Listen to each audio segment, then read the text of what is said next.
Si vous connaissez ce profil de vitesse, vous pouvez estimer le volume d'eau qui traverse une section en 1 seconde, c'est-à-dire exactement la définition du débit. Je suis hydrogéologue, j'avais envie de travailler dans l'environnement, dans l'eau, et un des passages pour y arriver, c'était de faire de la géologie. Et puis la curiosité d'esprit m'a fait me tourner vers des métiers de chercheur. J'ai commencé par une classe préparatoire biologie-géologie, et puis je suis rentré à l'École normale supérieure de Lyon, où j'ai opté pour le département de géologie.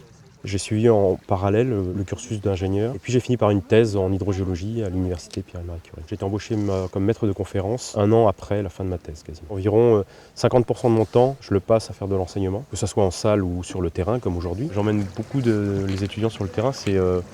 Pour les disciplines de sciences de la Terre, c'est incontournable d'emmener les étudiants sur le terrain. Alors là, c'est un exemple un peu particulier, c'est de l'hydrologie, mais on a coutume de dire on ne peut pas emmener la montagne à l'étudiant, donc on emmène l'étudiant à la montagne.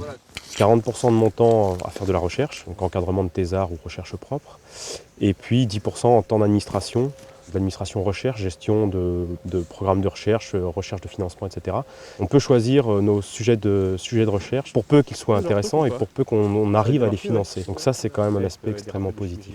Liberté du travail, liberté aussi de gérer son temps. Alors, il y a quelques inconvénients dans ce métier, on ne fait pas toujours les cours qu'on veut, et puis le salaire aussi, un niveau d'études qui est un bac plus 8, on n'a pas des salaires mirobolants.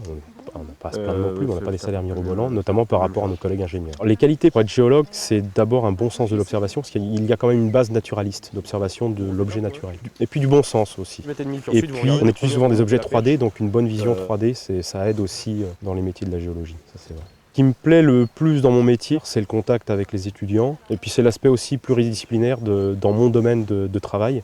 C'est-à-dire que j'apprécie ma formation initiale de géologue et en même temps j'y mêle des compétences en physique ou en chimie. Un étudiant qui était un petit peu perdu et qui vient vous trouver en disant j'ai compris, ou tout simplement des étudiants qui en sortant de cours vous disent merci monsieur. Ça c'est extrêmement, c'est un moment de grande joie. Oui.